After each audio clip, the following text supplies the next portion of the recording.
Olá, bem-vindos a mais uma análise aprofundada aqui conosco. Hoje a gente vai mergulhar num clássico, né? O Livro dos Médiuns, de Allan Kardec, lá de 1861. É tipo um manual prático sobre as manifestações dos espíritos. E o nosso foco hoje, especificamente, vai ser em dois capítulos que o índice já destaca. O 13, que fala de psicografia, e o 14, sobre os médiuns. A ideia é investigar o que Kardec compilou sobre a escrita mediúnica e quem são essas pessoas, os médiuns. Exato. E é bom lembrar, né? Esse livro veio depois de O Livro dos Espíritos. A intenção do Kardec era trazer um método, uma seriedade para esses fenômenos. Na época, muita gente via isso só como diversão ou até desconfiava, né? Charlatanismo, talvez? Pois é. Ele queria guiar quem estivesse interessado seriamente no assunto. Ele mesmo diz na introdução que não é para quem busca só passar tempo. Entendi. Faz todo sentido essa busca por critério, né? Bom, então vamos começar pela psicografia. O que exatamente é isso, segundo o livro? Porque antes, no capítulo 12, ele fala da pneumatografia, a escrita direta. Isso, a escrita direta onde o espírito escreveria. Sei lá, numa lousa, num papel, sem usar a mão de ninguém. Mas a psicografia, que está no capítulo 13 e depois detalhada no 15, essa é diferente. Diferente como? A psicografia é a escrita que acontece pela mão do médium, é o mais comum. O mecanismo que Kardec descreve é fascinante. Envolve uma interação de fluidos. Fluidos. Explica melhor isso. O espírito que quer se comunicar, ele combina o próprio fluido, a energia dele, digamos assim, com o fluido do médium. E ele usa o perispírito, aquele corpo semimaterial que liga o espírito ao corpo físico, lembra? Como uma ponte, para agir na matéria. Então, através dessa combinação de fluidos e do perispírito, ele consegue movimentar o braço e a mão do médium. É como se ele desse uma vida artificial temporária para a mão do médium, sabe? Para poder escrever. Nossa, animar a mão. Que expressão. E o médium que está ali escrevendo? Ele percebe o que está acontecendo? Ele tem consciência do texto? Isso varia muito. É um ponto bem interessante que o livro explora. Existem os médiums que eles chamam de mecânicos. Esses seriam mais raros. Mecânicos? A mão se moveria quase que independentemente da vontade ou do pensamento do médium. Ele seria só um instrumento bem passivo. Mas o mais comum, segundo o livro, são os intuitivos ou semimecânicos. E como funcionam esses? Nesses casos, a ideia, o pensamento vem do espírito, mas ele passa pela mente do médium antes de ir para o papel. Então, o médium tem uma certa consciência do que está escrevendo, sente o fluxo das ideias, mas reconhece que a origem não é dele mesmo, entende? É uma mistura. Entendi. Uma colaboração, de certa forma. E imagino que não seja fácil começar com isso, né? Deve dar um trabalho. Com certeza. O livro alerta para isso, diz que no começo pode ser bem frustrante. Pode sair só uns rabiscos, umas letras soltas, palavras sem conexão. Exige paciência, sabe? Prática, persistência. Faz sentido. É preciso recolhimento, tentar com frequência. E tem até uma parte curiosa. Um comentário atribuído a um espírito, dizendo que às vezes espíritos mais experientes, tipo uns mestres de escrita, ajudam os médiuns iniciantes. Mestres de escrita espirituais, ajudando a pegar o jeito. Exato. A coordenar os movimentos, a criar a sintonia necessária. É um processo de desenvolvimento mesmo. Que interessante isso, e fica claro porque a psicografia se tornou tão importante, né? Muito mais prático do que ficar esperando batidinha na mesa a tal tipologia que ele menciona antes. Sem dúvida, abriu a porta para comunicações muito mais ágeis, detalhadas, mensagens longas. Livros inteiros foram recebidos assim. Foi crucial para a própria estruturação da doutrina espírita, que se baseou muito nessas comunicações escritas. Fascinante. Bom, isso nos leva direto para o capítulo seguinte, o 14, Médiuns. Saindo um pouco só da escrita, quem são essas pessoas? A definição no livro parece ser bem ampla, né? É sim, muito ampla. Tanto na apresentação do livro quanto no item 159, a definição é: médium é todo aquele que sente, num grau qualquer, a influência dos espíritos. Todo aquele. Então, basicamente todo mundo. Pela definição, sim, potencialmente. Sugere que essa sensibilidade ao mundo espiritual é algo inerente ao ser humano. Não um privilégio, mas uma faculdade da alma, presente em graus variados em todas as pessoas. Mas na prática não é bem assim que a gente usa a palavra, né? Não, o próprio livro explica que, no uso comum, a gente chama de médium aquela pessoa em que essa faculdade se manifesta de um jeito mais claro, mais evidente, ostensivo, como diz o texto. São essas pessoas que conseguem ter efeitos mais perceptíveis, comunicações mais regulares, elas se tornam esses intermediários mais visíveis, digamos. Ok.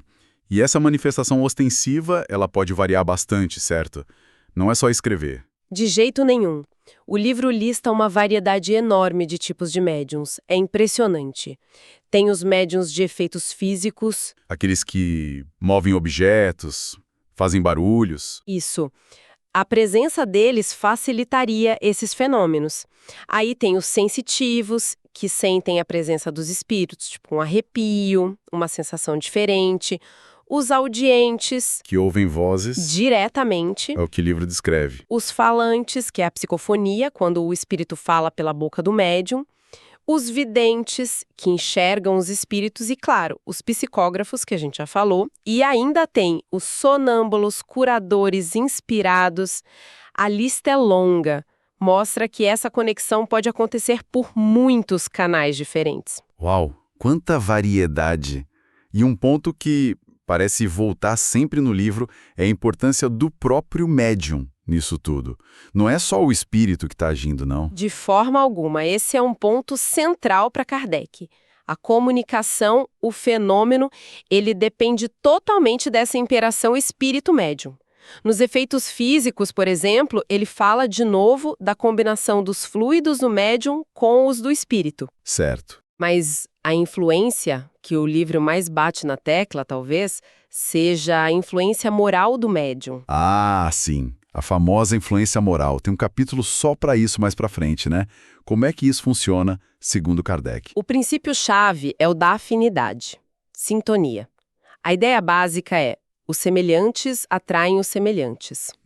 Faz sentido. Então, um médium que busca desenvolver qualidades como bondade, humildade, amor ao próximo, desinteresse, ele cria, digamos, um ambiente espiritual que atrai bons espíritos, mais evoluídos, com boas intenções. E o contrário também vale. Exatamente. Se o médium tem muitos defeitos, orgulho, egoísmo, inveja, maldade, ou busca vantagens pessoais, isso abre a porta para espíritos inferiores, que ainda vibram nessas mesmas paixões. Eles se aproximam por afinidade também. Então o médium funciona meio como um filtro ou um imã baseado no seu estado interior. Perfeito, uma ótima imagem. E essa sintonia moral não só define quem se aproxima, mas também afeta a qualidade da comunicação. O livro alerta muito para isso. Como assim? As imperfeições morais do médium podem distorcer a mensagem. Mesmo que venha de um espírito bom, a comunicação pode sair manchada, sabe? Um dos espíritos que colaboraram com Kardec, o Erasto, usa uma analogia interessante. Qual? Ele compara o médium a um telégrafo, que transmite a mensagem. Mas ele admite que a influência moral do médium age e perturba algumas vezes a transmissão. Ou seja, o canal, o médium, não é neutro, ele interfere. Isso é bem sério. Quer dizer que um médium com, digamos, desvios morais, na visão do livro, pode não só atrapalhar mensagens boas, mas principalmente atrair espíritos que querem enganar? Precisamente. E aí a gente entra num dos maiores perigos que o livro aponta: a obsessão. Obsessão. Já ouvi falar muito disso.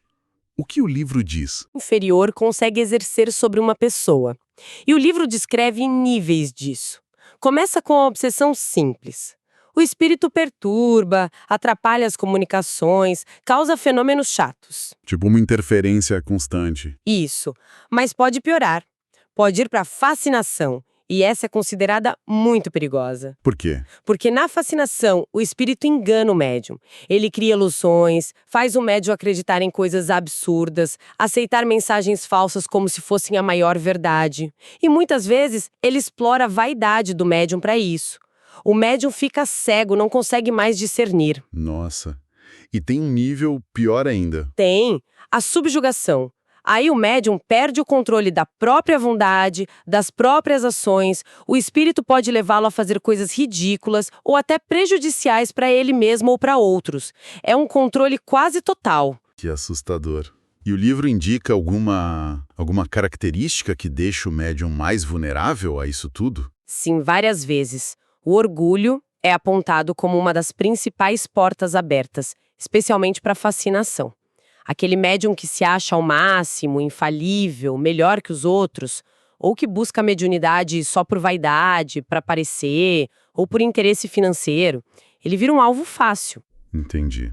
Espíritos zombeteiros ou mal-intencionados adoram explorar essa vaidade. Por isso, a humildade, a autocrítica constante, a busca sincera pelo bem, seriam as melhores defesas contra a obsessão. Faz todo sentido. Então vamos tentar juntar as peças. A psicografia é uma das formas da mediunidade.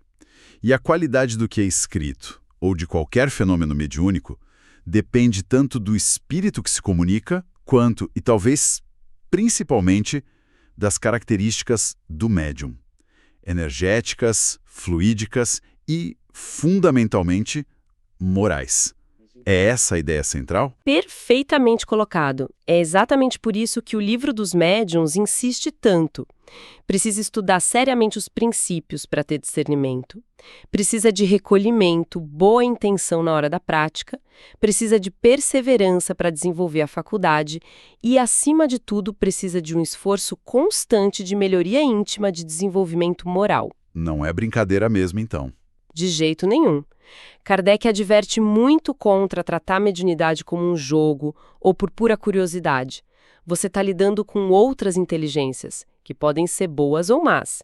E as consequências podem ser sérias. A responsabilidade é grande. E o livro dá alguma dica prática para diferenciar como saber se a mensagem vem de um espírito bom ou de um enganador? Especialmente porque eles podem usar nomes famosos, né? São Jerônimo, Sócrates. Sim, essa é uma preocupação constante no livro. E a orientação é clara.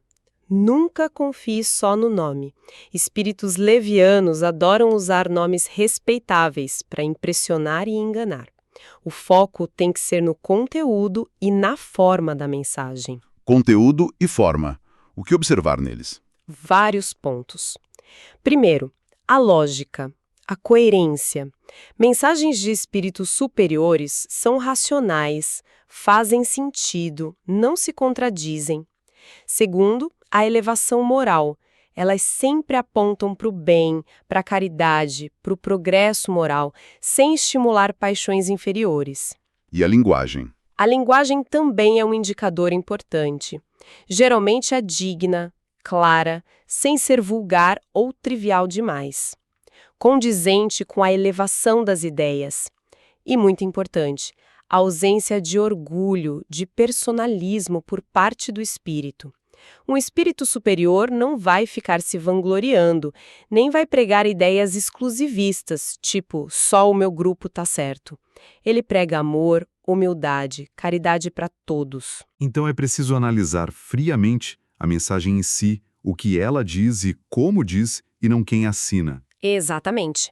Comparar com outras mensagens, usar o bom senso, analisar o conjunto da obra daquele espírito se houver. São Luís, um dos guias citados por Kardec, diz isso. É pela qualidade da mensagem que se julga a árvore, quer dizer, o espírito. Entendi.